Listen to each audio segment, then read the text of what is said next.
ইতিহাস কখনো শুধু বইয়ের পাতায় থাকে না, কখনো সে দাঁড়িয়ে থাকে ইট, চুন আর নীরব দেওয়ালে।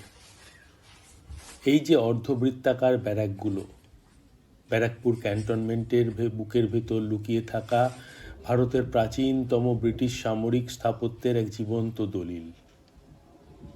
ইংরেজদের ব্যারাক বা সেনানিবাস এখানেই প্রথম গড়ে ওঠায় এই জনপদের নাম বোধহয় হয়েছিল ব্যারাকপুর।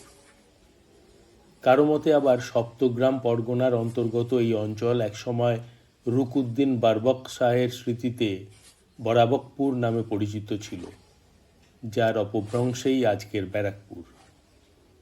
1765 সালের পর আর 1772 সালের আশেপাশে তৈরি এই ব্যারাকগুলো ভারতবর্ষের প্রথম ক্যান্টনমেন্টের অংশ। আজকের ভারতের 62টি ক্যান্টনমেন্টের ইতিহাসে শুরু এখান থেকেই। কিন্তু ব্যারাকপুর শুধু সেনাঘাঁটি নয়, এ এক বিদ্রোহের ভূমি।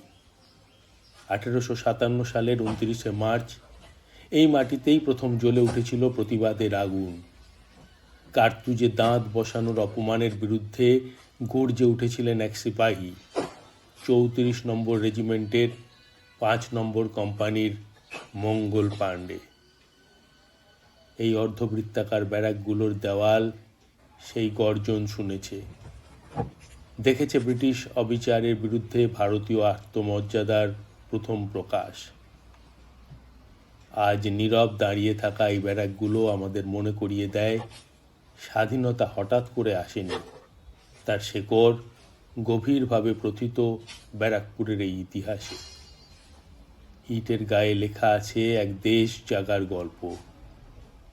আমরা নিজেরাই মুছে ফেলছি সেই গল্পের নাম ও নিশান।